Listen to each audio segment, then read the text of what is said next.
श्री प्राणनाथ प्यारे की जय।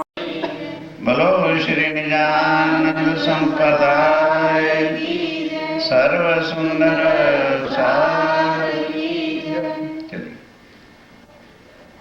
तब उतरे जाए बाग में, अहली हुआ पहुँचा दाए।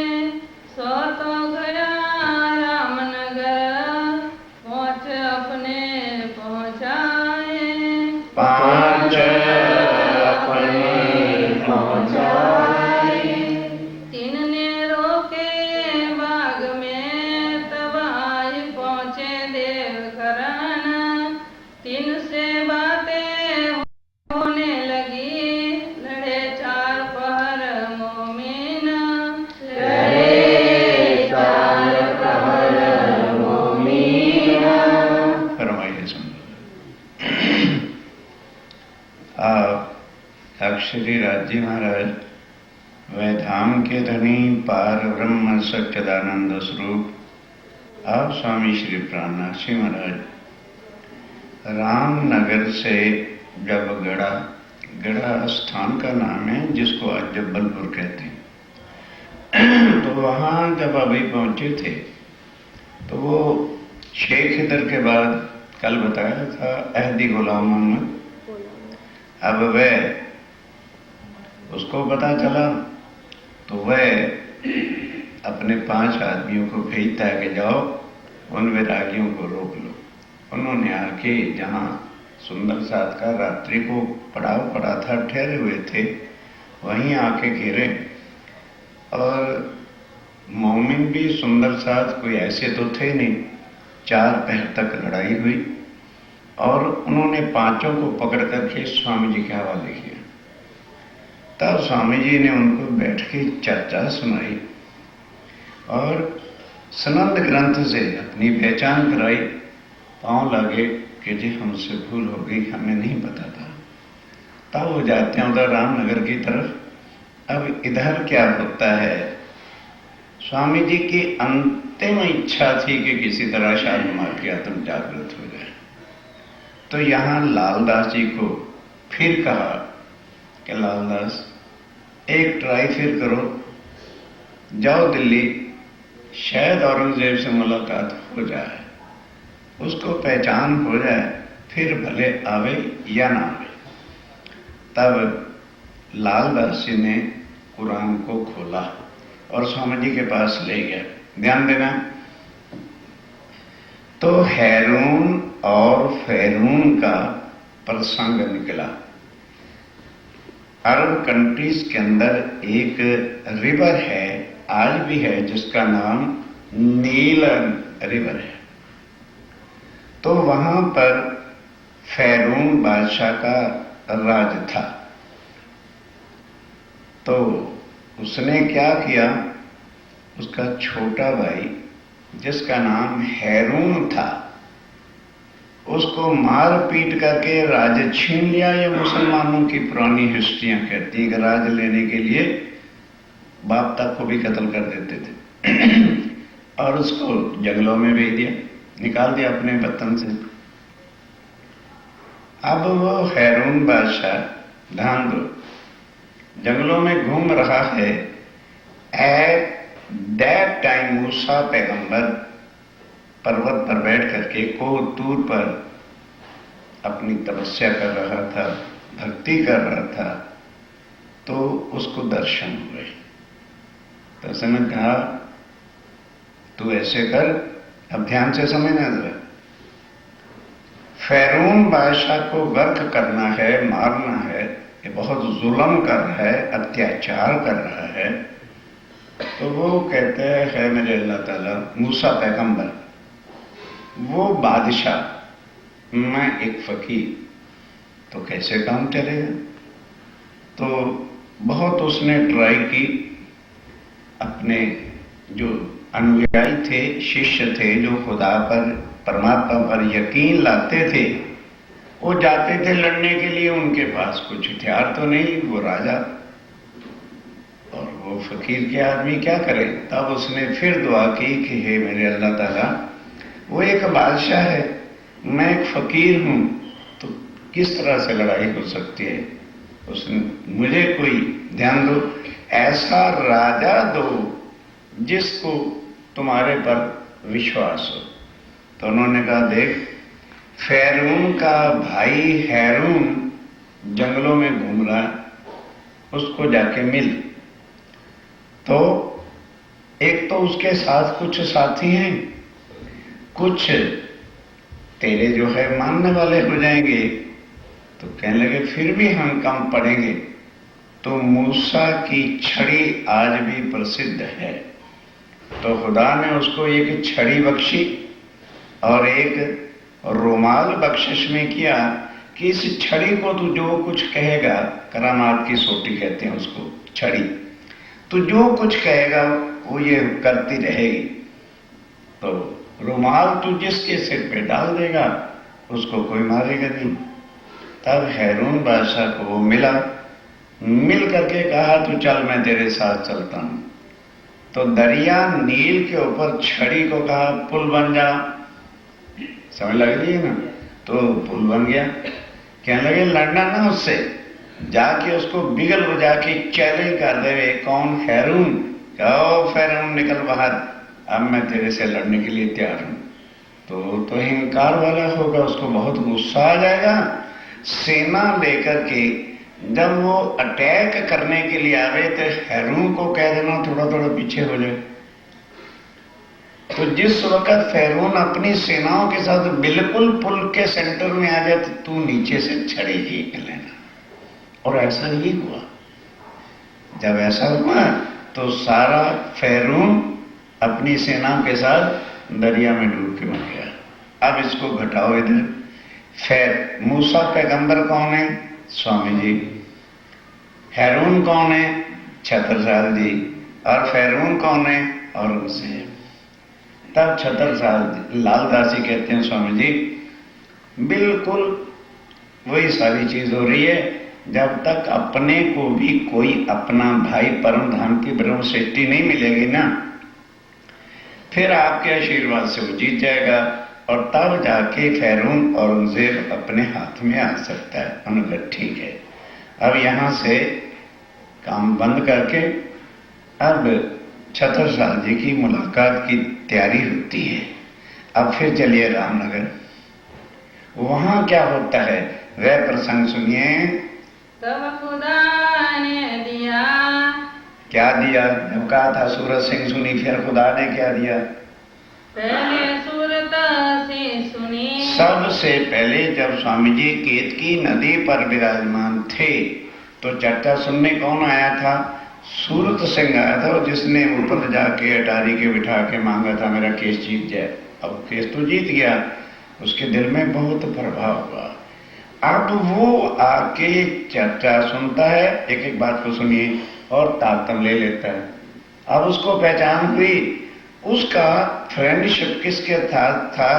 देव करण जी के साथ। छत्रसाल जी के भाई का लड़का जिसको भतीजा कहते हैं, उसका नाम देवकरण था। तो किसी कारणवश घर में 1000 बात होती है तो रसाए करके रूठ करके वो रामनगर आया हुआ था। देव जी को दिखाया। देवकरण जी सूरत सिंह की सोबत से स्वामी जी के चरणों में आए तो कहा पैगंबर। तब उसको कहा, क्यों? जब उसने चर्चा सुनी, ले लिया, पता चला कि यही बुद्ध निष्कलंक अवतार है।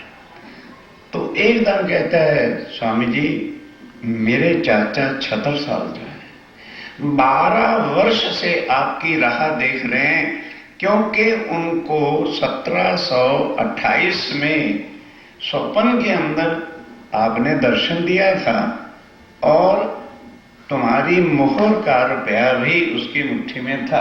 तब सवेरे उठ के उन्होंने हमें सबको बताया कि कोई सफेद वस्त्रों वाले विजयानंद बुद्ध निष्कलंक अवतार मुझे मिलने के लिए चल चुके हैं कहीं से।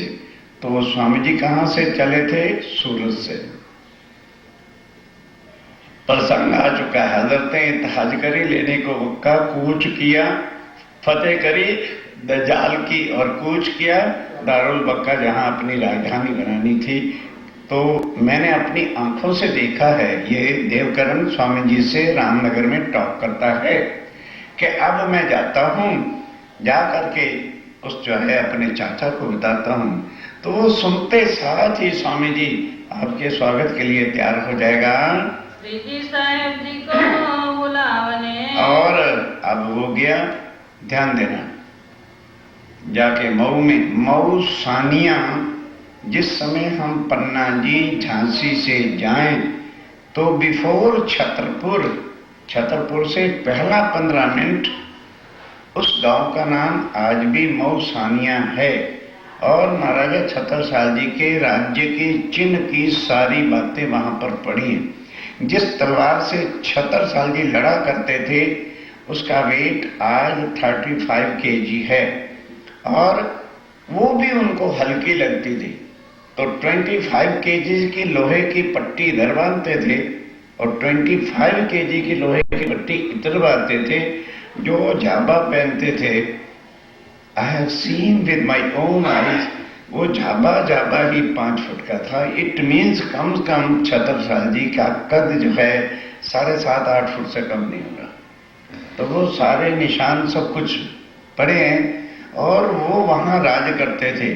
अब उसने आकर के ये बताया कि वे चाचा संभाल के बुलाना, क्योंकि आगे आगे स्वामी जी हैं तो पीछे पीछे औरंगजेब की दूत या सेनाएं चल रही हैं। दोनों का क्या हुआ चल रहे, तो मैं को किसी से कम हूं। बस वो तैयार हो गया बुलाने के लिए। जाओ देव जी तुम, जाओ देवकरण तुम जाओ और ये मेरे से पत्र ले जाओ, स्वामी जी को बुलाने की सारी व्यवस्था करो। लाल उत्तम को ले जाओ। अब उधर से लालदास जी को जब हुक्म हुआ था कि तुम जाओ छत्रसाल जी को समझाओ, लालदास जी और उत्तम दास जी ने आके भविष्य की सारी बातें ग्रंथों से, गीता से, उत्तम पुरुष की पहचान और भागवत से और भविष्य पुराण से बताया कि भाई ये देखो कलयुग में इस समय पूर्ण परमात्मा ही बुद्ध निष्कलंक अवतार के रूप में संसार में प्रकट होंगे। विश्वास आ गया। ये है अंकुर की पहचान होती है। जब इतनी चर्चा सुनी फिर संकोच किस बात का? कोई गैम्बलिंग खेलने जाना है कि ड्रिंकिंग करने जाना है जिसके लिए शर्म है? एक चीज की पहले कई सुंदर साथ होते हैं। बचपन में माता पिता के कहने से तारतन तो ले लिया, पता ही नहीं तारतन क्या है, पता ही नहीं राज्य कहते किसको है, पता ही नहीं कि महाराज जी ने कान में क्या कर दिया, तो उस तारतम का फायदा क्या? उसको काउंट मत करो कि हमें तारतम मिल चुका है। अब समझ आई, सारी बीतक सुनी, समझी हम कौन हैं, हमारे धनी कौन हैं, परम धाम कहाँ है, क्या चीज है। उसके बाद राज्य के सामने बैठ के तारतम लो, फिर वाणी पढ़ना, देखना खुद ब खुद समझ आनी शुरू होती है कि नहीं होती। तो अब छत्रसाल जी जब पूरा समझ गए तो देवकरण को कहा, देवकरण लालदास जी और उत्तम दास आए तो थे मुझे समझाने, मैं स्वीकार करता हूं। अब तुम इनको लेके स्वामी जी के पास जाओ और उनको बुला के ले आओ, मैं उनके स्वागत की सब तैयारी करता हूं। कहाँ से विदा होकर के आए अगर ये पहुंचे। ध्यान दो, स्वामी जी उधर से जबलपुर गढ़े से चल के कहाँ आ गए? अगरिये। अब ये लोग वहां जाके मुलाकात करते हैं, जाए मिलते राज। लालदास जी स्वामी जी को ले जाते हैं कि बस स्वामी जी आपकी अपार कृपा से छत्रसाल जी बुलाने के लिए तैयार हो गए हैं, अब आप कृपा करके जो है वहां चलिए। तो स्वामी जी कहते हैं यहाँ से अगरिये से पन्ना जी बिल्कुल नजदीक है, पहले अपन वहां चलते हैं। तो स्वामी जी सब सुंदर साथ को लेकर कहाँ आ गए? पन्ना जी। उस समय कोई मकान पन्ना में नहीं होता था। जंगल में गौड़ लोग, जो जंगली लोग होते हैं, फक्त वही रहते थे। जो सुंदर साथ पन्ना जी गए हैं, नदी देखी होगी, नदी के ऊपर पुल बाद में बना और आम कैरीने के जो पेड़ होते थे, इसलिए उसका नाम क्या था? अमराई घाट, आमनो घाट। तो उस जगह पर आके डेरा लगाया, तो डेरा किया अमराई में, आकर के वहां डेरा किया और झंडे की चितलियाई। बस ये है चीज पन्ना जी का जो महत्व है। देखते साथ ही सामने वो टेकरी थी, क्या लगे बस लाल बस, कहीं झंडा नहीं लगाया। ये वो टेकरी है जहां शंकर भगवान जी उमा को लेकर के आए थे। शिव शंकर कह गए उमा से ऐसा कर ली। क्या हुआ था, ध्यान के साथ सुनिए। वो प्रसंग क्या है कि सतयुग के अंदर शिवजी महाराज जब भविष्य की सारी बात बता रहे थे तो उसमें आया कि 28वें कलयुग में पूर्ण ब्रह्म आएगा। तो उमा कहते हैं प्रभु ओ आएगा था तब तो आएगा, कहां पर आएगा, भारतवर्ष में आएगा। तो भारतवर्ष तो इतना बड़ा देश है, कहने लगे ना, मध्य प्रदेश के किनारे पर आखिर में कोना में छिल्ला जिला में जो है किलकला नदी के किनारे के ऊपर आए।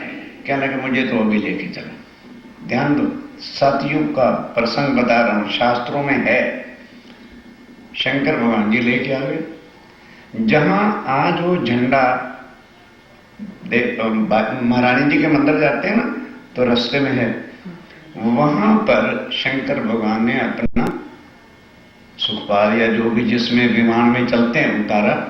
झाड़ था, झाड़, उस समय को मंदिर या चिन्ह थोड़े थे, तो झाड़ की परिक्रमा लगा के पगे लगा झाड़ के। उमा कहते हैं प्रभु वाकई भोले हो, अरे कोई मंदिर नहीं, कोई मूर्ति नहीं, कोई भगवान का स्थान नहीं, तो मत्था टेक रहे हो। कहने लगे तुझे इस धरती का पता क्या है, स्वर्ग भी इतना पूज्य नहीं है जितनी ये धरती है। इस जगह पर पूर्ण ब्रह्म उतरेंगे और अपने हाथ से अपनी ध्वजा लगाएंगे। ये इतनी पवित्र जो है धरती है। कहा है मैं तुम्हें बताया, पद्मावती केन शब्द मध्य पृष्ठे विराजिता इंद्रावती नाम सहदेवी भविष्यंति करो युगे। इतना यह पवित्र स्थान होगा, सारे देश का वो भ्रमण करेंगे, झंडा कहीं नहीं लगाएंगे। देवचंद जी ने नौतनपुरी में कोई झंडा नहीं लगाया। स्वामी जी चले सूरत में कोई झंडा नहीं लगाया। स्वामी जी अरब भी गए, सब जगह गए, दिल्ली भी गए, उदयपुर गए, मंदसौर गए, औरंगाबाद गए, कहीं भी झंडा। जैसे ही पन्ना जी पहुंचे तो ठौर झंडे की चित लिया कि बस यही हमारा झंडा लगेगा और यही सब आत्माओं को जगा जगा के इकट्ठा करेंगे। इनमें सिरदार अक्षरातीत। आप ध्यान के साथ के प्राणनाथ कौन है? हमारे बड़े बड़े महानुभाव कहते हैं प्राणनाथ के गुरु जी देवचंद जी, जिनको आज दिन तक शहूर नहीं आया कि प्राणनाथ कहते किस। और फिर क्या लिखते हैं, देवचंद्र और प्राणनाथ कृष्ण के फॉलोअर थे, उन्हीं की पूजा करते थे। कुछ लिखें, वाणी किसी की लिखी हुई नहीं, ये खुद प्राणनाथ जी की अपनी वाणी।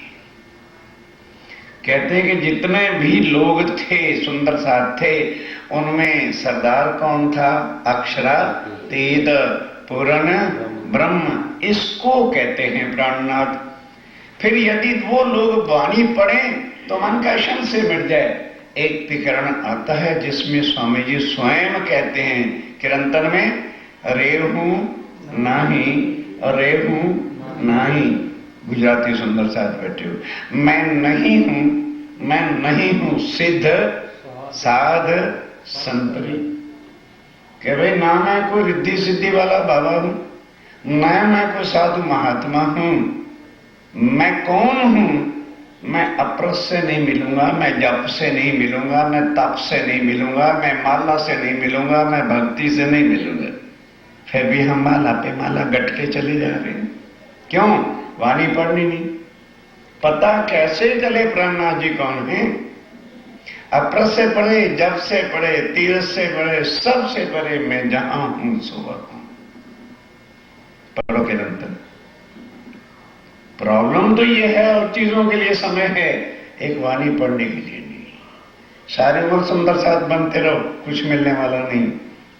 100 साल की नाव साथ में धनी अनुभव संवेद, लाख आचार कर लो, लाख गुरु बना लो, कुछ होने वाले नहीं है। आपकी आत्म जागृति नहीं होगी। इस वितक से पहचान है हम कौन हैं। प्राणनाथ कहते किसको हैं और वाणी क्या क्या लिखा है। सर 3 में सरदार अक्षरा, खुद राज्यमराज अपनी आत्मा के सरदार हैं।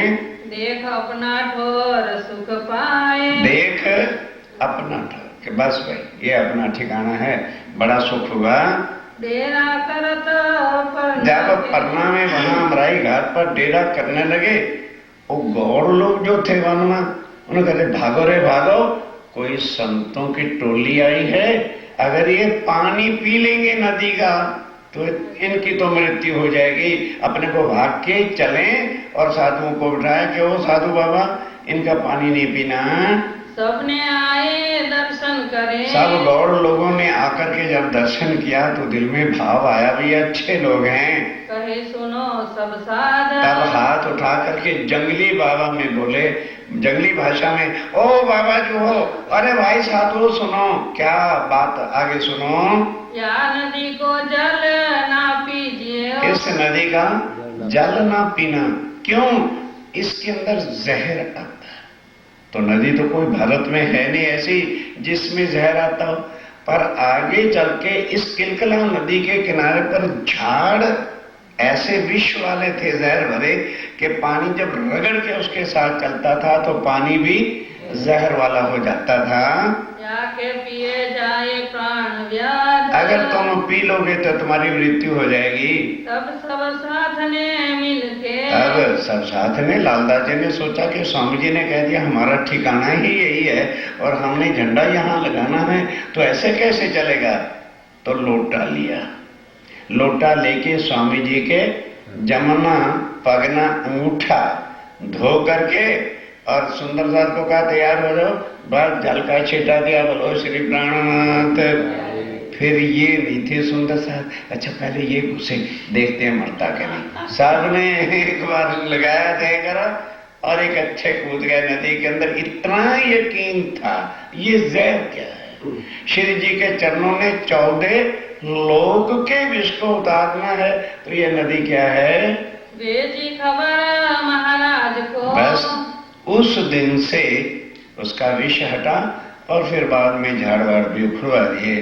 अब यहाँ से छतरसाल जी को लिख करके स्वामी जी ने भेजा कि भाई छतरसाल तुमने हमको बुलाया है, हम यहाँ पन्ना जी पहुंच गए हैं, तुम हमें मिलने के लिए यहीं आ जाओ। आप पहुँचे आए इधर, हम यहाँ आ गए हैं। कहे जी महाराज ने, तब उधर क्या, वो सारी रिपोर्ट शेख इधर की और उनके औरंगजेब के पास पहुंच गई।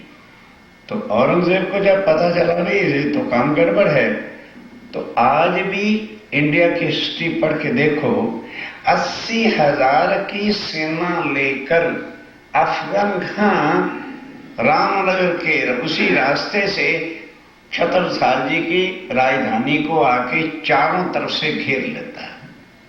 क्यों? औरंगजेब ने कह दिया जो छतरसाल को पकड़ के ले आएगा उसको मैं आधा राज ही दे दूंगा। तो अफगान खान ने इस चीज का बीड़ा उठाया कि मैं जाता हूं और पकड़ करके लाऊंगा। अब आज भी यदि वहां जाओ तो एक बहुत ऊंचा स्तूप है, उसके अंदर शीशे लगे हुए हैं। आजकल तो भाई रडार हैं, बडार हैं, 36 चीजें। उस समय उस शीशे से ही पता चल जाता था कि कितनी दूर कौन और कितनी सेना आ रही है। तो उसके उन सेनापतियों ने बताया महाराज छतरसाल जी लगभग चारों तरफ से संख्या ले तो 80,000 की सेना आ रही है। अब स्वामी जी को छतरसाल जी चिट्ठी लिखते हैं, हे मेरे प्राणनाथ, मैं अवश्य पन्ना आ जाता, पर इस समय मेरी राजधानी को अफगान खान ने बहुत बड़ी सेना लेकर के घेर लिया है। कृपा करो इस युद्ध से पहले आप यहीं पधारो, कम से कम मैं आपके दर्शन तो कर लूं। बस ये पत्र पन्ना पहुंचा, स्वामी जी तैयार हो गए। तो वहां पर माताएं बहनें और जो वृद्ध बच्चे सुंदर साथ थे उनको वहीं छोड़ दिया अमराई घाट में, उनकी व्यवस्था कर दी सब भोजन वगैरह की छड़े छड़े 50-60 सुंदर साथ को लेके स्वामी जी वहां से फिर पग यात्रा करते हैं। 85 किलोमीटर है, चल के फिर वहां पर पहुंच गए तो कारज सब सिद्ध हो। छत्रसाल जी कहते हैं यदि तभी मेरी मनोकामना पूर्ण होगी हम पावे सुख नीत और अखंड सुख जो परम धाम का है, तभी मैं आपके चरणों में बैठ के चर्चा सुन के ले सकूंगा। तब चले आप पन्ने से, तब आप पन्ना जी से चले, मऊ पहुँचे जाए। मऊ सानिया आके पहुंच गए। श्री बाई जी सात स्वरूप दे, जितने श्री बाईराज और साथ स्वरूप दे, स्वरूप देव कहते हैं बहनों माताओं को, उनको वहीं छोड़ दिया। छोड़ चले सब आहे, छोड़ दिया कि भी हम छत्रसाल जी से मुलाकात करके जल्दी वापस आ जाएंगे।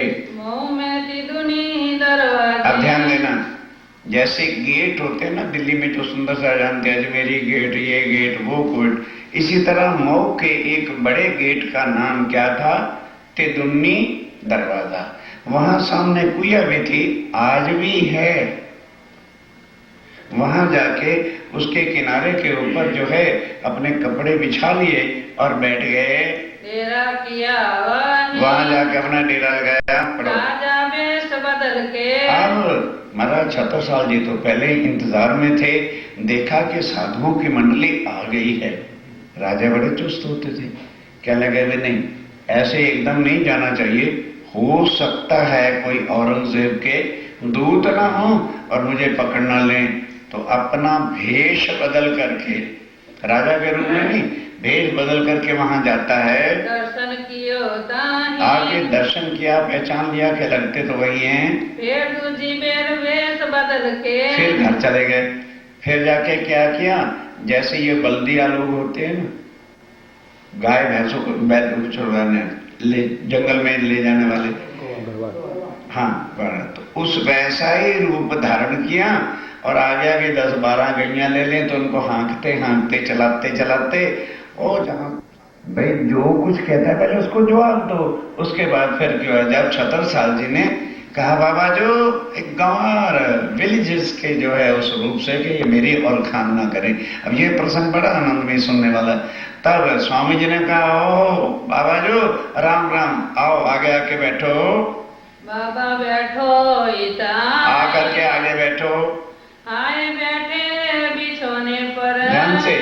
तब जैसे अननोन पर्सन होता है ना, आके बिल्कुल छिले किनारे के ऊपर जो आके बैठ गए, बहुत किनारे दूर, बहुत किनारे दूर। भाई उस वक्त माइक पाइक तो होते नहीं थे। तब स्वामी जी ने क्या कहा, कहीं बाबा और आगे आओ। अभी बाबा ही कह के पुकार रहे हैं, कहे बाबा वहां से उठो और आगे आके मेरे सामने बैठो। बैठो इत हजूर, मेरे सामने आकर के बैठो। कहाँ से उठ आगे गए। फिर भी ध्यान के साथ, जैसे हमें कई सुंदर सा ज्यादा हो जाते हैं ना, तो अपन कहते हैं थोड़ा थोड़ा आगे खसको, ध्यान देना जरा। वहीं से हाथ दिखा दिया और वहीं उठ के बैठ गए कि आगे हो गए। तो छत्रसाल जी भी इसी तरह से थोड़ा सा खसक के वहीं का वहीं बैठ गए। तो भी बुलाए आगे, कहने लगे भाई बाबा खड़े हो जाओ और यहाँ आके आगे बैठो मेरे पास। कहीं अब तो परे तुम फंद में। स्वामी जी क्या कहते हैं और छत्रसाल जी क्या जवाब है, कहने लगे कहाँ जाओगे छत्रसाल, तू जो डर डर के आगे आ रहा है, अब तो पड़े तुम फंद में, अब यहाँ से उठ के नहीं जा सकते। अब कहाँ जाओ भागे, कहाँ भाग करके जाओगे। तब कहीं महाराज ने, महाराज छत्रसाल कहता है चलो बाबा चलो, तुम्हारे जैसे रोज 56 आते हैं, छत्रसाल के ऊपर फंदा डालने वाला 14 तबक में अभी पैदा नहीं हुआ। तलदेवा भी आ जाए मैं उनके फंदे में नहीं आ सकता। हाँ, एक कोई बुद्ध जी हैं, उनका मैं चाकर होके 12 वर्ष से जी रहा हूं। तो यदि वो तेरे सामने आ जाएं तो तू पहचान कर लेगा।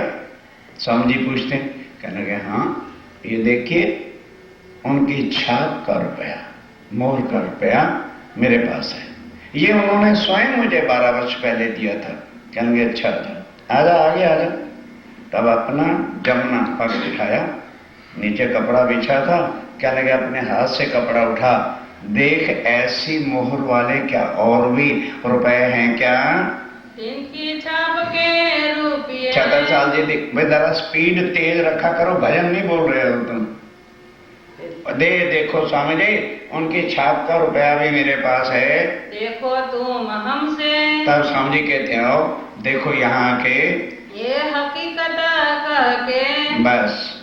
अब वो आया, स्वामी जी ने जमुना पर उठा लिया कि चद्दर उठा नीचे से, उठाई तो नीचे इतना ढेर लगा पड़ा था मोरू। कहने लगे घबरा नहीं, अच्छी तरह से दे। और फिर वो जो छाप मैंने दी थी ना, 12 साल पहले का मेरी मोहर थी। अब 12 साल पग यात्रा करते करते एज के हिसाब से कुछ तो थोड़ा बहुत चेहरे में फर्क पड़ ही गया। खूब माइन्यूटली जब देख लिया ये वही है, शर्म के मारे पीछे भागे के आ गए, मैं किस रूप से आया हूं। अब गया घर जाके महलों में राजपूतों की रानियां कभी कपड़ा उघाड़ करके किसी के सामने चलती नहीं, मुझसे कपड़ा नहीं हटाती। आज भी जो सुंदर सा रतनपुरी जाते हैं वो देखते हैं कि गांव की बहुएं जो हैं कभी खुले मुंह नहीं आए, उनकी रीति है। इस वास्ते जाके रानियों को क्या कह दिया, जाओ जिसने भी दर्शन करना जाके करो। कौन आया है, अक्षरातीत। अब सुनिए, सो सब ही कीजियो, जाओ जाके जिसमें दर्शन करना कर लो। आया परवरदिगार, आया परवरदिगार, पार ब्रह्म जो हैं वो आए हैं। रानी देव कुंवर थी मऊ में, देवकुर नहीं, सबसे महाराजा छत्रसाल जी की 3 पत्नियां थी। जो सबसे बड़ी थी उनका नाम देवकुरनी था। उन्होंने कहा राजा साहब रुक जाइए, आप भोले वाले हो सकता है कोई राजदूत हो उनका, औरंगजेब का, पहले मैं देख के आती हूँ। तो वो भी भेष बदल के फिर आई, फिर अपने ग्रुप लेके ग्रुप को आके दर्शन कर गई। कहते बिल्कुल ठीक है, अब आप चलो। तब ध्यान देना, छत्रसाल जी अपने अंकल जो परिवार में कुटुंब में सबसे बड़े थे, उनका नाम था बाल दीवान। उसको कहा भी आप वडील हैं, चलिए चल के पूजन करके लेके आइए। और पर ध्यान देना एक एक बात, बैंड बाजा, राजा हैं, बड़े स्वागत मान शान के साथ आकर के पूजन किया और चंदन पुष्प करके अपने ले जाते हैं महलों में। महाराज को उधर जो है महाराजा छत्रसाल जी का इतना संकट का समय था।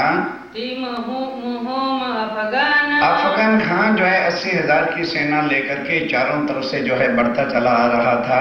वही अस्वारी तैयार, अब उधर अस्वारी तैयार हो गई, आगे लगे चरण, आके चरणों में प्रणाम किया। श्री राज रुमाल लेके, अब स्वामी जी ने क्या किया, रुमाल लेकर के सिर पे रख दिया छत्रसाल के, सिर पर धरा महाराज, सिर पे धरा महाराज धरा। अब वो जब घर ले गए, ध्यान देना, जाके अभी सिंहासन पे बिठाया था तो उधर अफगान खान की सेना ने युद्ध का बिगल बजा दिया। जब बिगल बजाया तो जितने भी राजपूत सिपाही, केवल 500 सिपाही छत्रसाल जी के पास होते थे। क्यों, उनकी पेड़ी कहां से लाए, पत्थर ही पत्थर का इलाका सुंदरसा जी, आज भी जाइए पन्ना जी और उस जगह पर है। थोड़ा बहुत आता था, राज में खाने पीने का चलता था, बस जैसे बिगल बजी सब सिपा सलार फटाफट, राजपूत पीछे नहीं हटते, मर जाते हैं भले, और अपने हथियार लेकर के आ गए।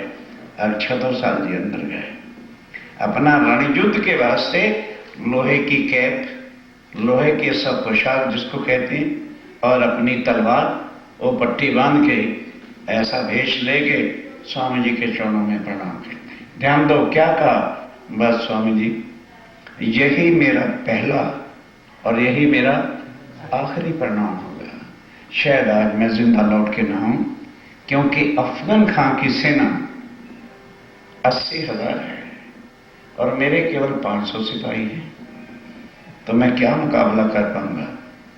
स्वामी जी कहते हैं अच्छा जरा तलवार निकालो, किस तलवार से लड़ा करते हो। महाराज छत्रसाल जी ने तलवार निकाली, चरणों में रख दी। अब ध्यान से, स्वामी जी ने उस तलवार को पकड़ा, एक बार इधर नजर कर दी, फिर आया, दूसरी बार कर दी, और सिर पे अपना ओढ़ा हुआ रुमाल छत्रसाल जी को ओढ़ा। कहने लगे छतर साहब जाओ, आज सेना को आगे नहीं करना।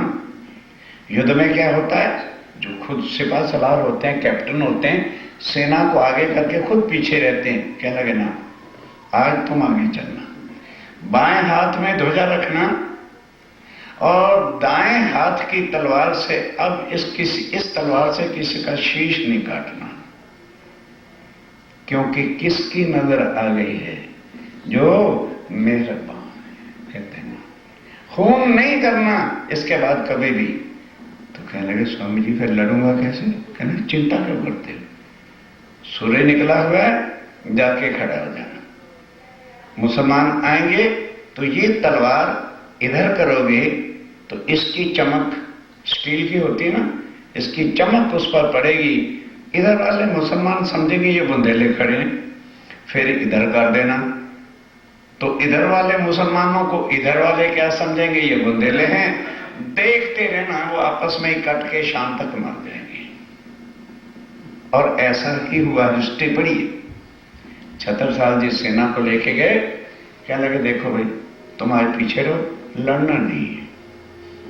तो सिपाही क्या कहते हैं, कहने लगे जी हाँ आज लड़ने की जरूरत है क्या, पहली बार में ही हम कट मरेंगे, क्योंकि हम तो 500 हैं और वो 80,000 हैं। कहने लगे नहीं, किसी ने भी तलवार म्यान से बाहर नहीं निकाली, आ जाओ।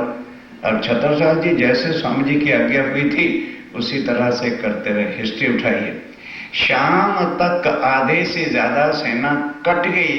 उसके बाद अफगन खान जो हाथी पे चढ़ा हुआ था, किसी ने समझा ये छत्रसाल है, भाला मारा, उसका दायां बाजू कट गया और वो नीचे गिर गया।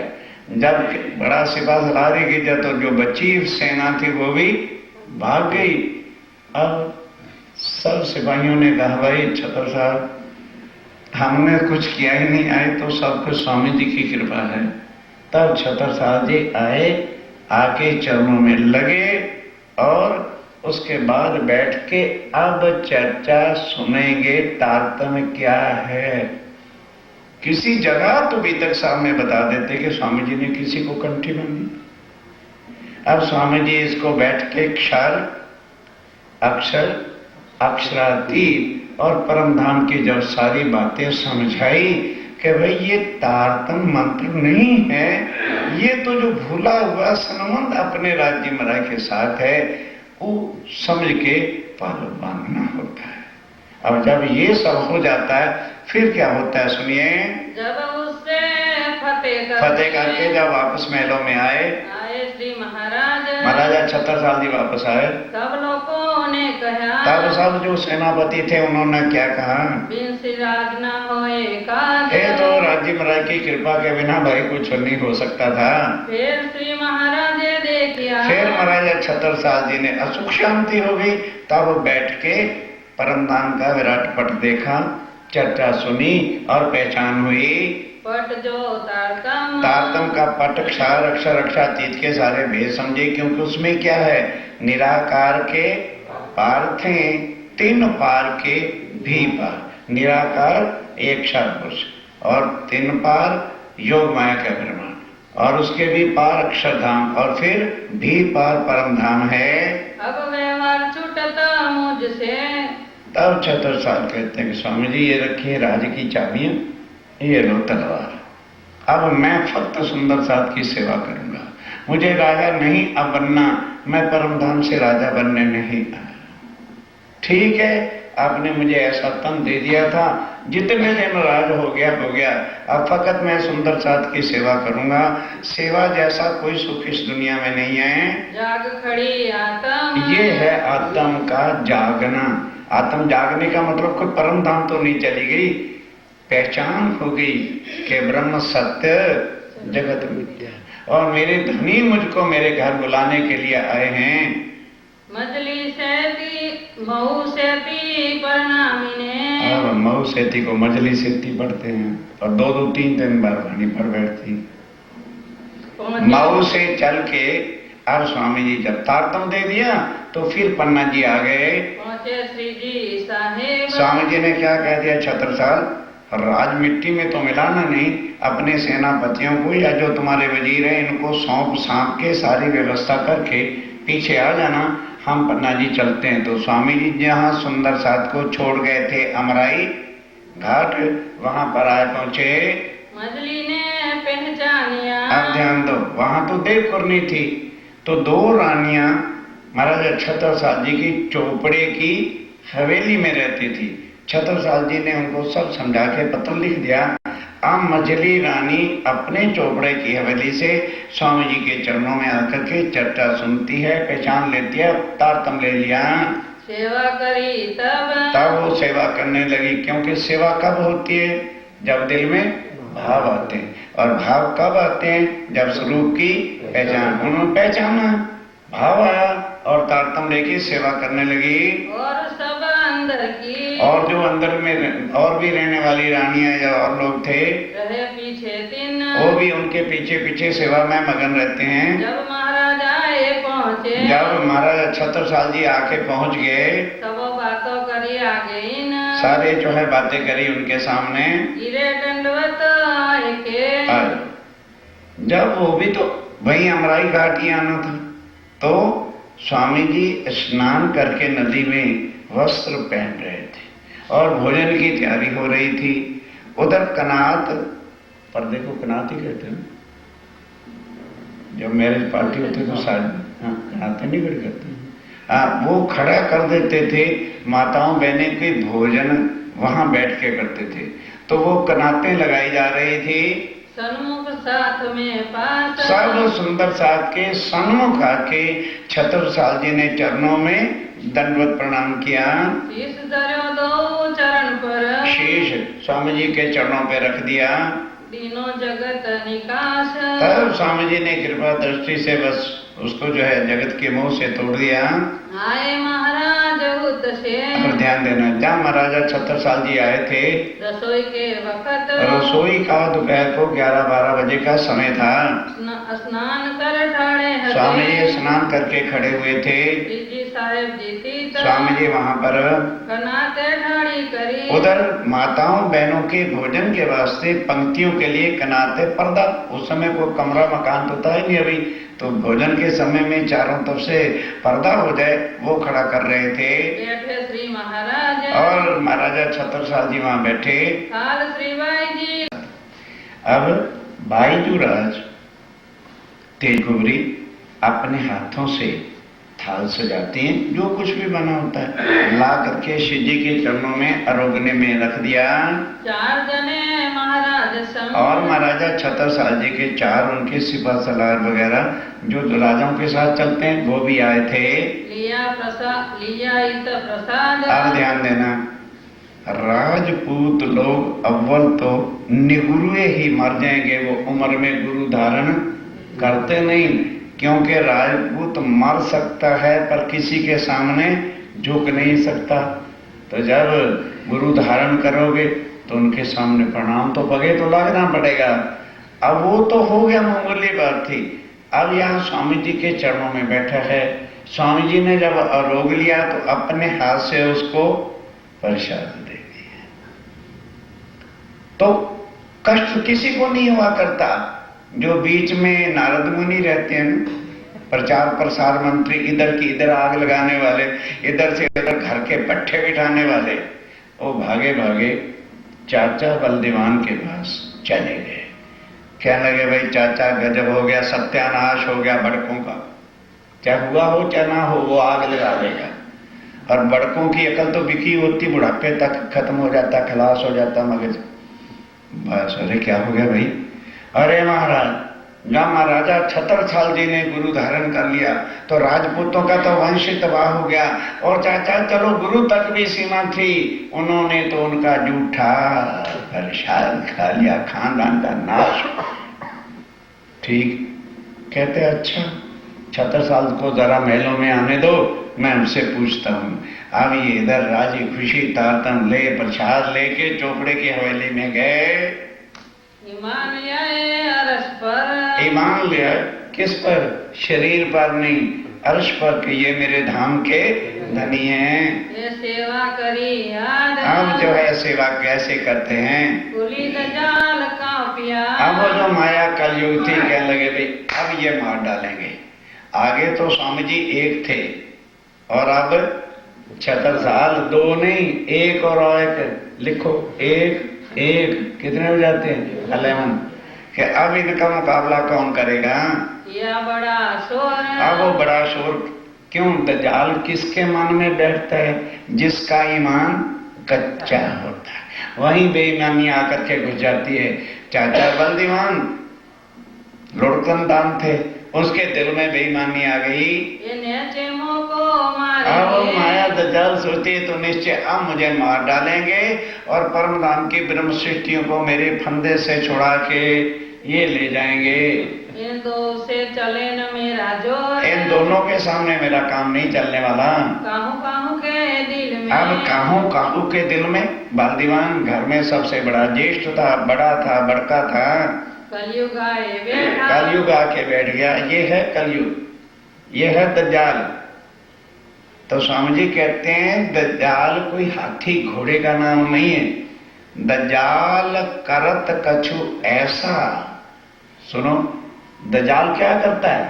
दज्जाल करत कछु ऐसा के अंदर करे दखल, दोस्त को दुश्मन करे और फेर देवे अकल। ये अंदर बेईमानी आ जाएगी तो आज तो तुम्हारा भाव है, कल तो क्या करोगे? भाव का बदल जाना अकल का फिर जाना होता है। अब वो बलदीवान घर में बड़े थे, माया ने बेईमानी ने सोचा ये सब का वो करेगा, इसके दिल में बैठ जाऊं। बदफैली दिल में करी, दिल में बदफैली करी। जो था सेना में जेठा, जो था सेना में जेठा, परिवार में सबसे बड़े बलदीवान थे। लगाव ने महाराज को, महाराजा 76 साल अभी पहुंचे थे चौपड़े के वेले में, तो चाचा बलदीवान अब जान तो बड़कों को जब गुस्सा आ जाए फिर नहीं सोचते। बहुत कहा कि 76 साल मुझे पता होता तो जब चंपत राय गया था मैं तभी से तुझे मार देता। तूने हमारे खानदान का सत्यानाश कर दिया, हमारी नाक काट दी है। और जो कुछ बोला बोलते रहे, क्योंकि 76 साल जी के पिता चंपत राय जब छोटी उम्र में थे तो मर गए थे। मारा किसने था? उनकी माता जी ने। बड़ा सुनने वाला दर्द भरा प्रसंग है। 76 साल जी की माता का नाम सरंगा था। एक बार उनके पिता चंपत राय थोड़ी सी सेना के साथ युद्ध लड़ रहे थे मुगलों की सेना के साथ, तो 76 साल जी को सरंगा ने पीठ पर बांधा हुआ था और वो भी तलवार लेके खड़ी रहती थी अपने पति के साथ। तो जब देखा चंपत राय ने कि आज मेरा बचना बहुत कठिन है, तो सरंगा से कहने लगे अपनी पत्नी से, सरंगा तू पतिव्रता है ना, मेरा आखिरी काम कर दे कि ये मेरा देह इन दुष्टों की तलवार से ना कटे। मैं नहीं चाहता कि मेरा तन जो है इन कमबख्तों के हाथ आए या इनकी तलवार से मेरा सिर कटे। तू पतिव्रता है, मेरी लाज रख ले मेरी तलवार मेरी गर्दन काट दे। ये थे राजपूतानियों। और क्या करना? 76 साल जी को पीठे बांधा, छोटी सी नदी है, कूद के पार चला जाना और बलदीवान अपने आप पाल लेगा। कितना दिल होगा सरंगा का, तलवार लेके अपने पति का सिर काट दिया। उसके बाद बस वो दिल में जोश तो था, दुख भरा, नदी को कूदा और चली गई। अब वो छोटा से 76 साल जी को बलदीवान ने ही पाल के बड़ा किया था।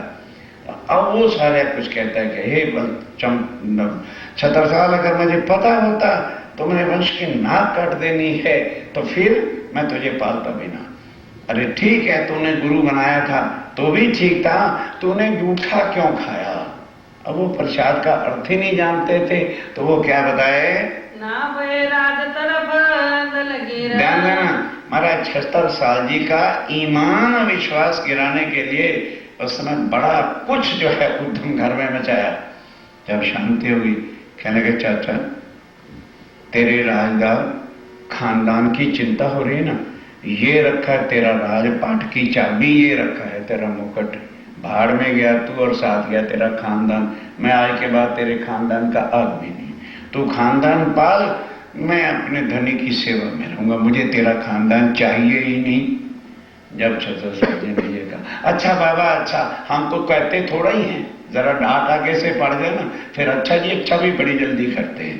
तब कह रहे बाबा जुल्म क्या कर दिया मैंने, किसी के पगे लगना क्या पाप है, और तुम्हें क्या पता वो कौन है, मैं घर लेके आऊंगा फिर मैं तुम्हें समझाऊंगा वो कौन है। और शांत हो गए। हमेशा रहे खुशहाल। और राज्य की तरफ से कभी उदासी आती ही नहीं थी छत्रसाल जी को। जब एक बार पहचान लिया कि ये कौन है, फिर माया हमको गिरा दे, ये बात क्या हुई फिर ईमान की। हिम्मत पर्वत सिंह और हिम्मत और पर्वत सिंह और शाहरुख ये स्वामी जी के साथ बड़े सिपा सलार थे जो आए थे, उन्होंने भी जब छत्रसाल जी को देखा तो उन्होंने भी तारतम ले लिया। और नारायण दास और सकत सिंह और सकत सिंह अनूप सिंह और ईमान लिया और जो भी ईमान लाए, ये जो दुर्गवान ये दुर्गवान थे। जगत सिंह सुन दौड़िया। और जगत सिंह ने भी जब सुना महाराजा छत्रसाल जी ने गुरु धारण किए हैं, वो भी आके चट्टा सुन के तारतम लेता है। संवत 1740 अब आ गया संवत 1740। ये मिलाप होता है। अब क्या होता है, पधारे पन्ना में पधारे सेवा श्री महाराजे करी। अब महाराजा छत्रसाल कैसी सेवा करते हैं, और सेवा कहते किसको हैं वो अब सुनो। जो कहूँ इन जुबा से, जो अब स्वयं स्वामी जी कहते हैं, काहू करी न करसी। स्वामी जी कहते हैं कि जैसी सेवा छत्रसाल जी ने की, जब से ये सृष्टि बनी है ना किसी ने की है और ना ही कोई उनके समान कर सकेगा। ये जब को उपजो इंद्र, जब से ये ब्रह्मांड बना है, सबकी सेवा शास्त्रों में, सबकी सेवा शास्त्रों में लिखी है। शिव जी महाराज ने अपने गुरु समर्थ रामदास जी की सेवा की। एकलव्य एक द्रोणाचार्य का शिष्य था, उसने अंगूठा अर्पण करके की। राम भगवान ने वशिष्ठ के सामने हीरे जवाहरात के थाल रखे। कहते हैं सबकी सेवा गुरु की जिस जिसने भी की, हाँ उनका सब शास्त्रों में लिखा है। और छत्रसाल जी की भी सेवा तुलना कर लेना। जैसे जिन पगले भरे, अब जिसने जैसे जैसे ईमान लिया वैसे वैसे तो उसने सेवा की है, ऐसा ही लिखा तीन, वैसा ही शास्त्रों में लिखा है। इन हिसाब कर देखियो, इसका हिसाब तुम खुद कर लेना। खास गिरो मोमिन, जो खास परम धाम की आत्म है वो क्या पहचान के सेवा करता है, और दुनिया वाले तो गुरु शिष्य के हिसाब से सेवा करते हैं। चौपड़े की हवेली में। अब महाराजा छत्रसाल जी का परिवार कहाँ रहता था, चौपड़े की हवेली में छुप के रहता था। क्यों भाई, थोड़ी सी सेना होती थी और मुगल हरकत फिरते रहते थे पकड़ने के वास्ते, इस वास्ते चौपड़े की हवेली में उनका सब परिवार और घर था। कहाँ पधराए श्री अब राम अपने घर तो ले ही जाना था, तो कैसे पधराया, न्योता नहीं दिया कि स्वामी जी चलो मेरे साथ घोड़े पे चढ़ के, ना सुखपाल बनाया, जिसको हम डोली कहते हैं, और ब्याही लड़की को डोली में बिठा के विदा करते ना, वैसा सुखपाल सजाया। और नौकर भी थे, वजीर भी थे ना, दो बांस होते हैं ना, तो 4 जने उठाते हैं। एक तरफ महाराजा छत्रसाल जी खुद लगे और बाकी 3 तरफ तीनों ठाकुरायन रानियों को लगाया। चले आप सुखपाल ले, और खुद सुखपाल कंधे पे उठा के मराई घाट लिया, युगल स्वरूप को बिठाया, स्वामी जी को और महारानी जी को, तेईकुर जी को बिठा के कंधों पर उठा के, कम से कम 3-4 किलोमीटर अवश्य दूरी है उस पुलिया से और चौपड़े की हवेली तक। सुखपाल दरी जाए द्वार में। आप समझने की बात है, सुखपाल जब महाराजा छत्रसाल जी ले गए तो जितने वजीर थे, जनता थी, सब बड़े, सब उनके साथ चल रहे थे। और बाहर पीपल है ना, चौपड़े के बाहर मंदिर दरवाजे पर, वहां जाके सुखपाल को रखा। और महाराजा छत्रसाल इतने मगन हो गए कि मेरा जीवन सफल हो गया। वो अपनी खुशी में गर्व थे कि इतने में क्या हो गया, स्वामी जी ने सुखपाल से बाहर निकलना था तो रखा पाव नीचे। अब मछली रानी सोचती अब करूं तो क्या करूं, अगर घर से पावड़ा लेने जाती हूं तो स्वामी जी तो अंदर चले जाएंगे। तो फिर क्या किया, ध्यान दो, आज भी नोट करना, जो आज इधर का तो खैर छोड़ ही दो, इंडिया में जो राजपूत लोग हैं उनकी जो वाइफ होती हैं, एक कपड़ा से केवल साड़ी नहीं ओढ़ती, साड़ी ओढ़ेगी पूरा मत्थे तक, उसके ऊपर फिर एक चादर बड़ी ओढ़ती है, फिर उसके बाद जो सुहाग वाली उनकी चुनरिया होती है वो ओढ़ती हैं, फिर एक ऊपर लाल दुपट्टा ओढ़ती है। तब उसने कहा क्या चिंता की बात है, चादर को अच्छी तरह से ऐसे लपेट लिया कि नक्शे से तक कोई नजर ही ना आए, और अपनी साड़ी को खोल दिया, और खोल करके जो है चरणों में पावड़े के लिए बिछा दिया, यो पावड़ो साड़ी को, साड़ी का पावड़ा किया, प्रेम दिल में प्रेम लेके, भाव लेकर कि हाय मेरे राज्य महाराज पग नीचे रखेंगे। अच्छा, अब अंदर जाती लेने में, इतनी देर में तो स्वामी जी अंदर चले जाते। तब महाराज ये कही, तब एकदम महाराजा छत्रसाल संभल गए, कहने लगे महारानी इसमें कोई शक नहीं कि भी तेरी भी आत्म के धनी है और मेरी भी आत्म के धनी है, पर संसार में मैं तेरा पति हूं, मेरी लाज के वास्ते तू साड़ी उठा ले और मैं अपनी पाग बिछाऊंगा। क्या कहे बिछा? अब कहते हैं राज इस समय मैं भी मर्द पुरुष क्या रूप होता। अच्छा कोई बात नहीं। अब बाहर से जिन्होंने पन्ना, देखो बहुत दूर है अंदर सिंहासन, अब पाग कोई 20 गज की तो होती नहीं थी, जितनी पाग थी वो बिछा दी, फिर भी जहां सिंहासन था और उसके बीच में जगह बच गई। तब स्वामी जी क्या छत्रसाल, उसका मुख देख कितना उदास है, जिन हाथों से साड़ी उठाई थी ना बिछा, तब महारानी देखो मेरे धनी मेरा विवाह पूरा कर दिया। तब अब सिंहासन पे बैठे ही थे तो बस बलदीवान तो जल के राख हो गया, सत्यानाश कर दिया इस लड़के ने। अरे बहू की साड़ी बिछा दी, ये बिल्कुल मर जाना चाहिए था, और सारे जितने राजपूत थे बस साड़ी बिछा दी। क्या कर दिया छत्रसाल जी ने, चलो गुरु तक तो हद थी, बहुओं की साड़ियां बिछने लगी, राजपूतों के थे मान सत्कार इज्जत लूट गया। अब आगे चौकी रखी है चंदन पुष्प करने के लिए, आरती उतारनी। छत्रसाल सोचते हैं ऐसे सुट गड़बड़ में आरती क्या उतरेगी। क्या लगा मेरे साथियों, मेरे परिवार वालों, वडिलों, मुरब्बियों, कृपया अपना स्थान ग्रहण करो। तो मैं तुम्हें बताता हूं मेरे घर कौन आया है, फिर मुझे बता देना कि साड़ी का बिछाना उचित था या कि गलत था। पहले सुनो, हम रोज बोल लेते हैं ना पूर्ण ब्रह्म, ये स्वामी जी की चौपैया नहीं है, ये छत्रसाल जी ने बोली थी कि मेरे घर मेरा गुरु नहीं आया, क्योंकि ना ये गुरु है और ना मैं चेला हूं। सारे सुंदर साथ बढ़ के बोलते हैं, फिर गुरु जी ने गादी क्या पढ़ते रहे वो आज दिन तक, क्या उनकी आत्म जागृत हुई? ये 76 साल की सब जनता को समझा रहे हैं, मेरे घर मेरा गुरु नहीं है। Don't think like so. ना तो ये मेरे गुरु हैं और ना ही मैं इनका चेला, ना ही ये मेरे भगवान हैं और ना ही मैं इनका भक्त हूं, ना ही ये कोई ब्रह्म है ना कोई ब्रह्म की भक्ति करने वाला है। ये पूर्ण ब्रह्म है, ब्रह्म से।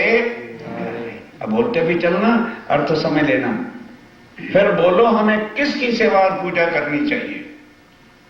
पूर्ण ब्रह्म, ब्रह्म से न्यारे, और ये दुनिया का आशीर्वाद देके धन संपत्ति देने वाले नहीं हैं, आनंद अखंड,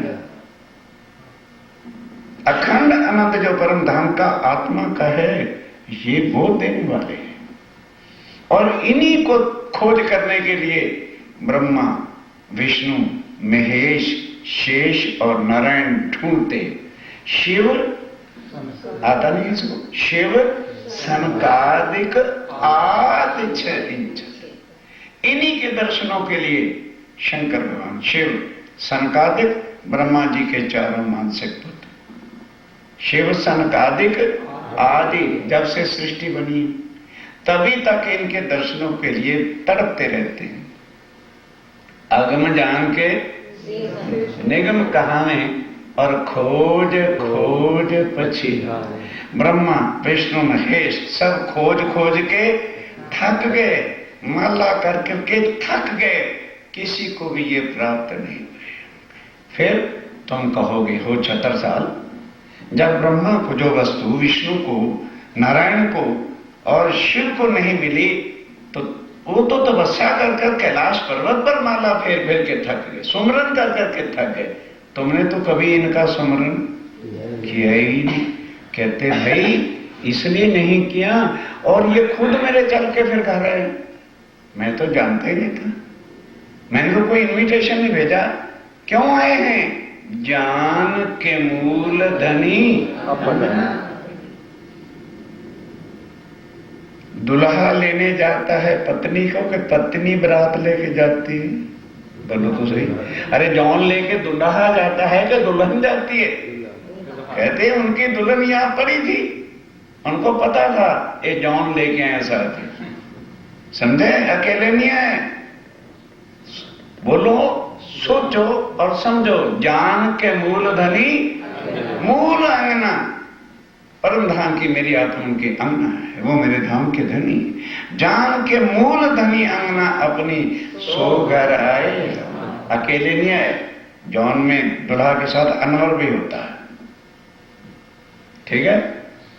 श्री ठकुरानी जी सखिया ने सोदावारा लई लई संग बताए। और ये करते क्या है? लोक लाज को तो जड़ से उखाड़ के खूंटी पे धरते हैं, वो हमसे धरी नहीं जाती। इसलिए स्वामी जी के स्वरूप की पहचान होनी। बढ़ को मर गए, बढ़ के हमने भी साथ जिंदा लेके मरेंगे। इसी में संसार बह गया सुंदर साहब जी। त्रैगुण फांस के फंद पड़े थे, सो फंदा। क्या है वो त्रैगुण फांस के? बड़कोनी लोकलाज, मर्यादा, अष्टमी ने व्रत, सोमवार ने व्रत, कोई व्रत नहीं, जप नहीं, तप नहीं, जब धाम के धनी। बोलते हो रोज, ये उसका अर्थ होता है। जब राज्य में रहते वाणी पर जो है तुम्हें विश्वास नहीं और देखा देखी चले जा रहे हो तो जाओ। दुनिया आद अनाद की चली जात अंधेर, निर्गुण सर्वगुण होके फंसे यही आवागमन के चक्कर में। ये चीज भाई दुनिया से न्यारी है। डोंट थिंक के गुरु चेले वाला यहां संबंध है। हंस हंस के राज्य के चरणों में बैठ के ताड़पन दो। जहां सुधी पालव नहीं बांधोगे, राज्य के सुख में किस तरह से प्राप्त करोगे तुम? त्रैगुण फांस के फंद। क्या है त्रैगुण फांस का? हमारा बाप दादा ने तो गादी थी छे, ये त्रैगुण के फांस। अरे भाई बाप दादा हैं, कई बार समझाया, माता पिता हैं, देखे हैं कि आत्मा का भी कोई माँ बाप होता है, देखे हैं। आदर करना हमारा फर्ज है, सेवा करना हमारा फर्ज है, सेवा करो, कोई कष्ट ना उनको आने दो, ये हमारा कर्तव्य है। Do your duty by body. आत्मा का वो धनी। रस्ते में अर्चन आए, उनको आप बैठ जाओ, अपमान मत करो हमारे से, हम तुम्हारे पुत्र हैं, सेवा करेंगे, डोंट इंटरफियर। हम आपको नहीं इंटरफेयर करते, अब हमें नहीं इंटरफेयर करो। ये हमारी आत्म का संबंध है। चाचा बलदेवान को जो है समझा रहे हैं और साथियों से पूछ रहे हैं, बोलो क्या पूछना चाहते हो, मैं आपको आज उत्तर दूंगा। क्योंकि छत्रसाल जी भागवत के और ग्रंथों के भी जानने वाले थे और स्वामी जी ने समझा ही दिया था।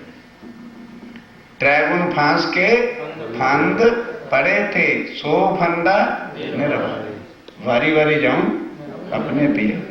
फिर कहते अब बोलो, इनको मैं सिंहासन पे पधराऊं कि ना पधराऊं?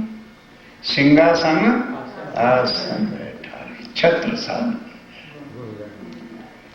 तब सब चुप, कोई नहीं बोला। फिर चाचा बलदेवान में निकला, कहते भाई तू कर जो करना है। अब आए, आरती नहीं करनी है, अंगना ने पति पर अंगना वारी करनी, आरती निछावर देना है।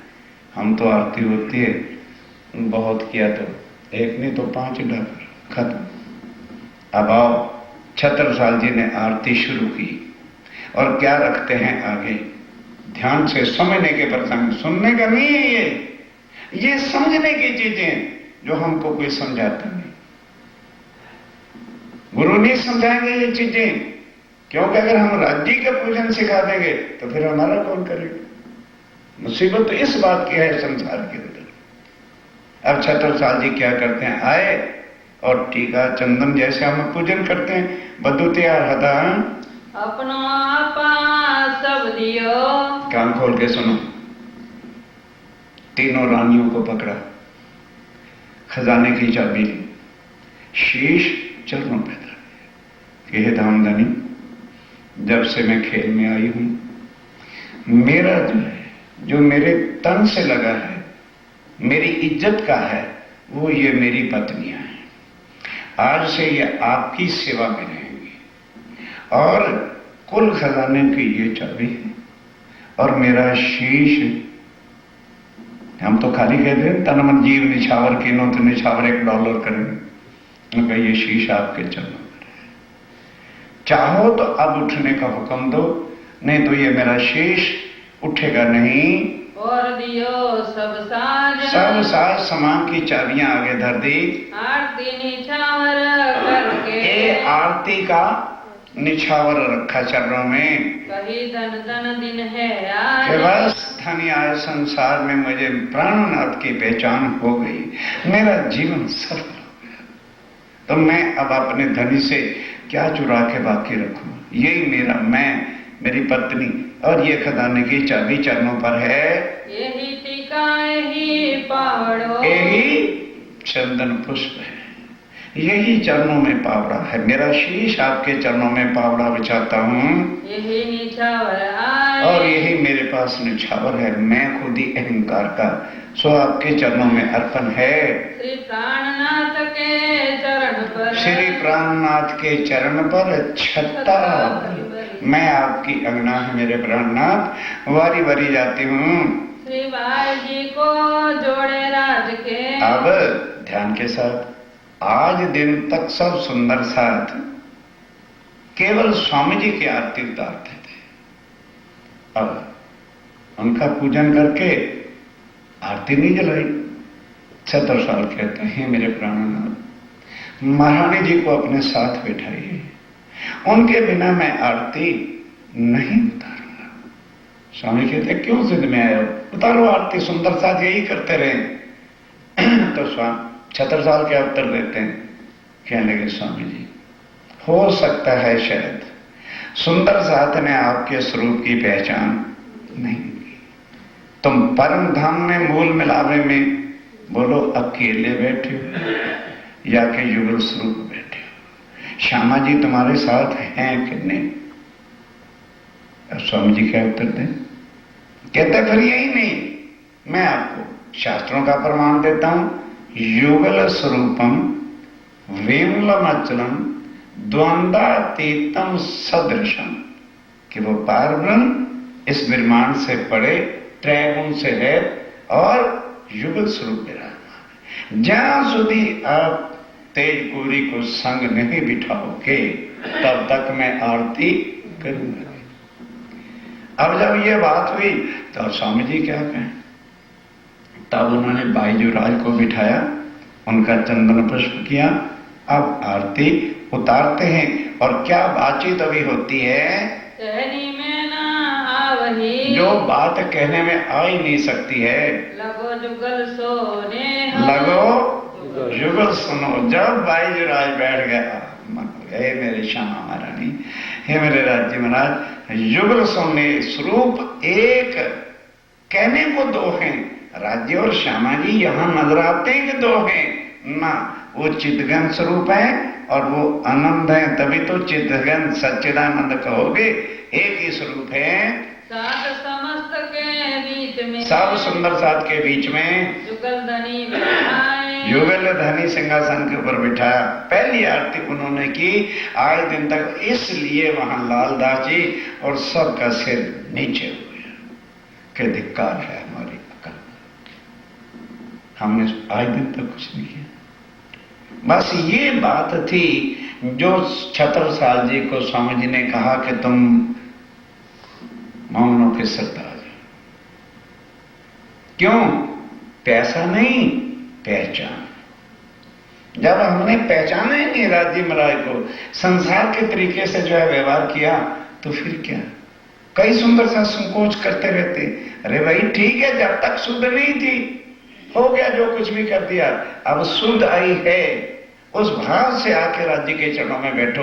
फिर वाणी पढ़ के देखना, जो आज दिल नहीं करता, समझ नहीं आती, जरा पढ़ के फिर देखना, जब भाव होगा कि आज मेरी आत्म का संबंध राज्य के चरणों में हो गया है, फिर करके देखो कि क्या मिलता है। कही तुम साक्षात अक्षरातीत हो। छत्रसाल जी कह रहे, स्वामी जी इस तन में आ गए हो बरूपिया बन के, तो मैं अपने पति को नहीं पहचान सकती? मैं जानता हूं कि आप अक्षरातीत हो। हम चिन्ह तुम्हें बना। मैंने अच्छी तरह जान लिया है धनी, अब क्या एक ही बातें करते हो? श्री ठाकुरानी जी साथ संग ले। श्री ठाकुरानी जी, श्यामा जी और सब सुंदर साथ को लेकर के पधारे मेरे घर। और क्या कह दिया? स्वामी जी ये भी बता देता हूं, श्री ठाकुरानी जी संग ले, पधारे मेरे घर, धनी बिना तुम्हें और जो देखे सो मिसल नहीं माता। यदि कोई स्वामी जी आपको कहता ना प्रभु प्राणनाथ कोरा जीव है, जो कहता है महाप्रभु प्राणनाथ जी ईश्वरी सृष्टि है, जो परम धाम की ब्रह्म सृष्टि है, वो आपको प्रभु और महाप्रभु नहीं कहेंगे, वो धाम का धनी ही कह के पुकारेंगे। अब तो कछु ना हमारो। बस हे धनी, जब शीश आपके चरणों पे रख दिया, तो अब मेरा कुछ नहीं, ना मेरे बस की बात है।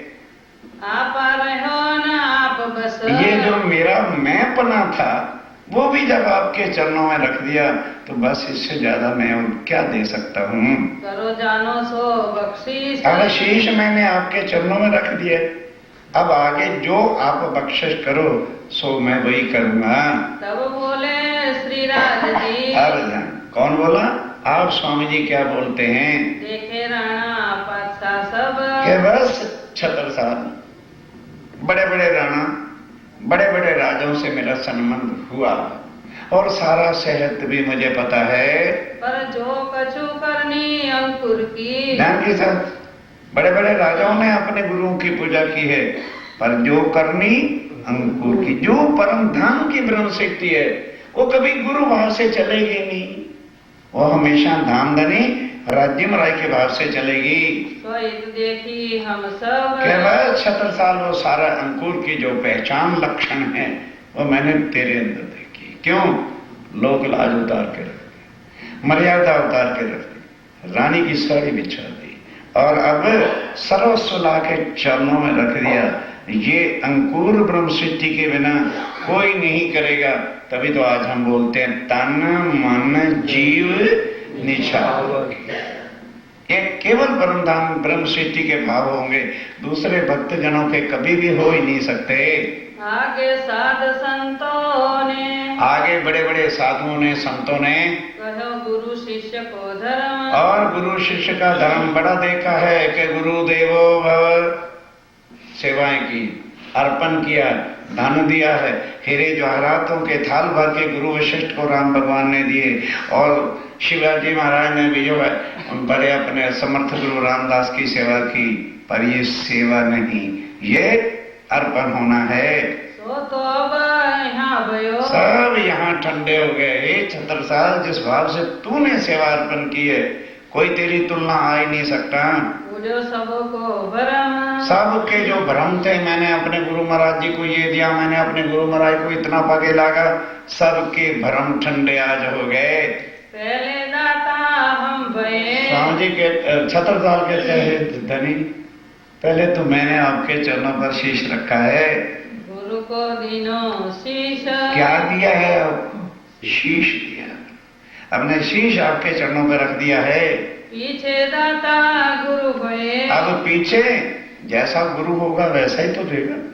संसार का गुरु होता सुखी भव, आयुष्मान भव, यही तो देता। बहुत होता कि वो लड़की को नहीं देता, पुत्रवत बाप और क्या देता।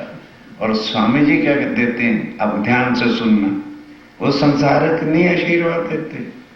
कह लगे छतर साहब अब मैं आपका पूजन करता हूं। कई सुंदर साहब पूछते हैं सरकार ने न्याय आडम्बर रचा रखा है, पूजन करते हैं। स्वामी जी छतर साहब जी का पूजन करते हैं। हम वाणी के अनुसार चलते हैं सुंदर साहब जी, मैं किसी की देखा देख नहीं करता, जो वाणी आज्ञा देती है वही हम करते हैं। स्वामी जी और चंदन टीका लेके और छतर साहब जी के छतर साहब तूने ये दिया, जा आज से जहां जहां तो लड़ने के लिए जाएगा, कोई भी राजा संसार का तेरे सामने टिक नहीं पाएगा। और मुझको राज्य ने हुक्म की शक्ति दे रखी है, वो आज परम धाम का हुक्म भी मैं तुम्हें सौंपता। अब जो तू कहेगा वो मैं करूं। है को गुरु ऐसा? अब वहां भाई छतर साहब जी कहते हैं, पीछे दाता सतगुरु है जो सब कुछ कियो, मुझे संसार का भी वो बना दिया, परम धाम का भी हुक्म मेरे हाथ दे दिया। और कहा कि छत्ता, आगे छत्ता छत्ता कहते थे, आज से तू छत्ता नहीं है, तू छत्र साहब रहेगा। बस बोलो श्री प्राणनाथ। जितने भी लोग थे बस महाराजा छतर साहब जी की जय, महाराजा छतर साहब जी की जय, सब बधाइयां जयकारे होने लगे। हाँ साखी पढ़ो ना, बीतेगा। आप ध्यान से थोड़ा थोड़ा पढ़ो, समझाना है कि लाइन काटनी है। अब कहा कि हे दुनिया वालों, गुरु नानक देव स्वामी जी से 250 वर्ष पहले हुए। उन्होंने कहा था, ऐ दुनिया वालों, पार ब्रह्मक्षातीत दुनिया में आने वाले हैं। कब?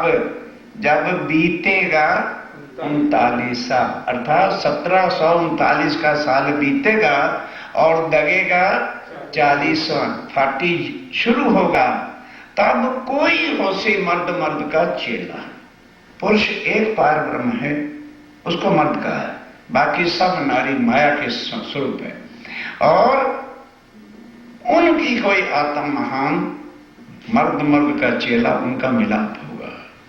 अब गुरु नानक देव जी क्या कहते हैं, नानक साईं, ऐ नानक के प्रभु परमात्मा, साईं हमारे यहाँ पंजाबी में साईं परमात्मा को कहते हैं। नानक साईं, नानक के परमात्मा वेला भी खाई, मुझे भी उस समय मनुष्य तन का जन्म दोबारा दे देना, जब होशी सत्य सत्य की बेला, जब सच्चिदानंद पार ब्रह्म का ज्ञान दुनिया में जाहिर होगा, मैं भी उसके ज्ञान को सुन के भवसागर से पार हो जाऊं। ये साखी पढ़ी जा रही है, पढ़ो।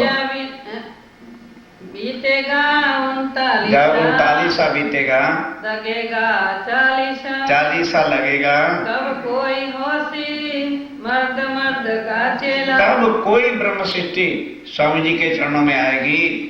नानक गुरु दिखावे साईं, नानक गुरु दिखावे साईं। ऐ मेरे सच्चे पातशाह, मुझे भी वो समय दिखाना, सच सच दी बेला, जब सत्य सत्य की बेला संसार में जाहिर होगी।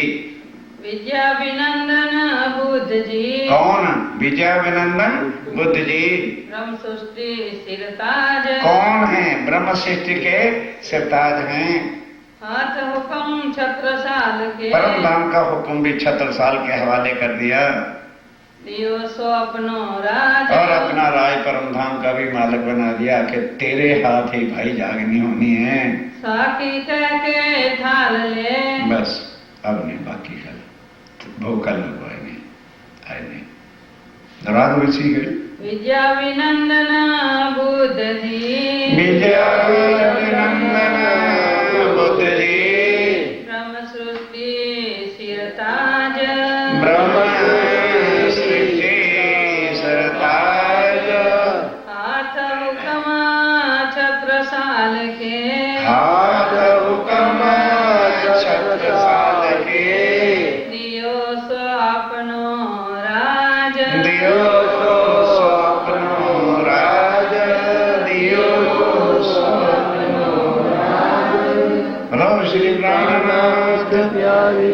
सुंदर साहब जी, कल का प्रसंग वेदों से, शास्त्रों से, कुरान से बड़े गजब कर जितने हो आ ही रहे हो समय पर, फिर भी जो कभी 2-4-5 मिनट लेट हो जाते हैं ना, ये समय फिर नहीं मिलना, क्योंकि लिंक निकल जाने के बाद फिर बात को पकड़ना जरा करना होता है। मैं तो भाई प्रार्थना कर सकता हूँ, जहां आपने इतना कष्ट उठाया है, बहुत गई थोड़ी रही, थोड़ी बीती जाए। नाटक है नटनी सो ताल में रंग ना भरे। ये नाटक करने वाले होते हैं ना, अभी समय है 2 मिनट सुनाना है। वो नाटक करता था, पैसे लेता था, तो उसको पता चला कि राजा जो है वो नाटक तो देखता है, पैसे नहीं देता। कहता मैं ही जाता हूं इसके राज में। चले गए, जाके वजीर को मिले और सबको मिले, तो वजीर ने कहा भूखा मरेगा। राजा किसी को देता नहीं, तो जहां સુધી राजा नहीं देगा तो छोटे वजीर या बड़े लोग कैसे दे देंगे राजा के बिना। तो तू सारी रात मरता भी रह जाएगा, तुझे पैसा एक नहीं मिलना। कहने लगे भैया तो मेरी कारागरी है, मैं नाटक ही ऐसा रचूंगा, राजा भी देगा, लड़का भी देगा, लड़की भी देगी, सब देंगे। ठीक, अब ढिंडोरा सबको इंफॉर्मेशन दे दी गई। रात्रि को राजा भी सिंहासन पे आके बैठ गया, वजीर भी बैठ गया, लड़का भी बैठ गया, लड़की भी, और भी प्रजा के बड़े बड़े उमराव जितने थे आके बैठ गए। एक कोई साधु महात्मा था, 70 साल वन में तपस्या करता रहा, उसको भगवान के दर्शन नहीं हुए। उन्होंने सारा जीवन भी नष्ट कर दिया, चलो जो 4-5 साल बाकी जीना है अब गृहस्थियों में चल के रहते। तो वो भी वहां आया हुआ था, वो भी बैठ के नाटक देखने। अब नटनी उसकी वाइफ थी, वो नट था और उसकी वाइफ को नटनी कहते थे। वो ढोलक बजाती थी तो उसके ताल पर ही वो रस्सी बांध के रस्सी पर चलना, इधर करना उधर करना, वो सारा नाटक करता रहा। एक से एक कलाएं नटनी धड़ ऐसे बजाती जाती है। वो बेचारा कई प्रकार के नाच दिखाता है, करता है। सारी रात बीत गई, 3 बज गए, बाकी तो भूखों मरना पड़ेगा, सारी रात हो गई है, कोई भी नहीं देने के लिए तैयार। तो उसकी वाइफ का डिसहार्टेड हो गई, हड्डियां भी तोड़ रहे हैं, क्या मिलना है। तो ताल को गड़बड़ करके करने लगी। तो नट बोलता है, ओ भाग्यवान, बहुत गई रात, सारी तो बीत गई है, थोड़ी नहीं, 1-2 कलाक की बात है। बहुत गई, थोड़ी रही, थोड़ी भी बीती जाए। नाटक है नटनी को ताल में भंग ना पाए। भाई जब अपना सारा कुछ कर ही दिया है तो अब ताल को क्यों गड़बड़ करती है? तू ताल को गड़बड़ करेगी, मैं पड़ी जाऊंगा नीचे, तेरी ताल पर मैंने नाच करना है। तो ये बात सुन के वो जो साधु था उन्होंने कहा ओहो लानत है मेरे, अरे 70 साल मैंने वन में काट दिए, तो 2-4 साल तो बाकी थे जीने में, है? तो मैं अपने ताल में भांग के तो मैं तो जंगल में चलता हूं। तो उसने कहा इसने मुझे इतना बड़ा ज्ञान दिया है तो मैं इसको क्या दूं? और साधु महात्मा को काहे का डर था, उसने सोचा मेरे पास कम बली। कहा ले भाई तूने जो कही है ना बात कि थोड़ी बहुत गई थोड़ी रही, थोड़ी बीती जाए, मैं 70 साल से तपस्या कर रहा था, अब 5 साल 4 साल जीने कि नहीं जीना, मैं वहीं तपस्या करके मरूंगा, मैं अब उससे नहीं गिरता। दे दिया। अब राजा की लड़की जिसकी 40 ईयर एज हो चुकी थी, राजा शादी नहीं करता था, भी शादी करूंगा तो पैसा लगेगा, इतना कंजूस था। तो उसके हाथ में डायमंड के 2 चूड़ी पहनी हुई थी, उसने उतारी और उसको दे दी नट को।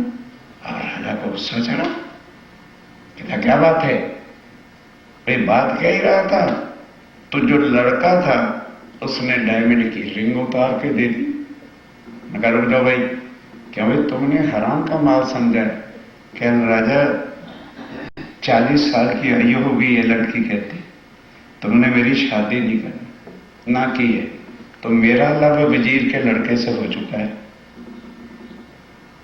और मैंने आज ही रात को भाग के चले जाना था। ये ऐसे बाप को राज को क्या करें, पर इसने सिखापन दे दिया है कि तेरा बाप मरने वाला है, उसकी आयु बहुत गई, थोड़ी सी रह गई है, क्यों तेरे नाम पर कलंक लगाऊं, तू मर जाएगा तो फिर मैं शादी कर लूं, फिर मेरा हस्बैंड वो वजीर का लड़का है। अच्छा, लड़के से पूछा भी तू क्या हो गया? कहने लगे ये बात ये है, सच्ची या पूछना है, मेरी आयु 50 साल की होगी, ना तुम मरते हो ना मुझे कोई राज्य सिंहासन देता है। हाँ? तो मैंने वजीर के साथ आज गांठ सांठ कर ली थी कि आज रात को राजा को कत्ल कर दो। तो इसने शिक्षा दे दी है कि भी राजा तेरा पिता मरने ही वाला है, थोड़ा सा सब्र और कर ले, बहुत बीत गई है। तो राजा ने कहा भी मेरे दिमाग खराब है, इधर आ नट, आधारा आज से तेरा है। भाई सुंदर साथ जी, इतने दिन बीत गए, एक वीक की बात बहुत गई, रंग में ढंग में डाला, समय बढ़ाओ, राज्य की वाणी का लाभ ले लो। बोलो श्री प्राणनाथ प्यारे की जय। बोलो श्री सद्गुरु महाराज की जय।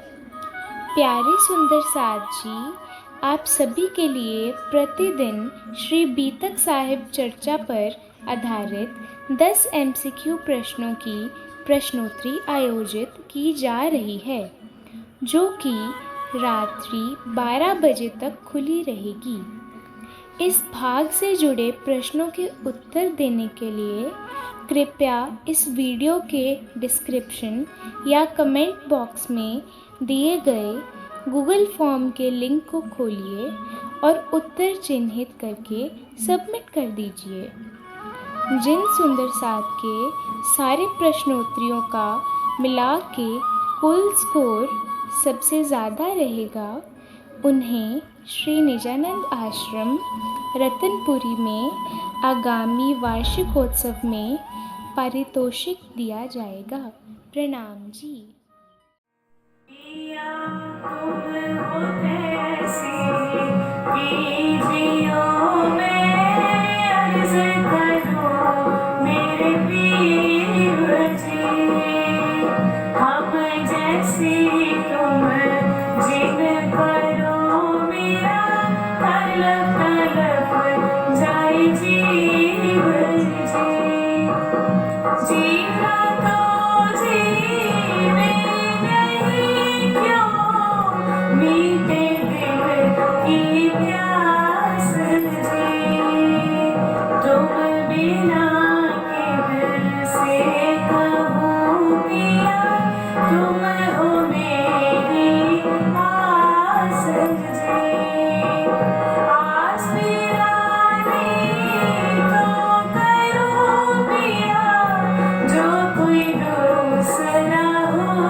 सोने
ममती उथल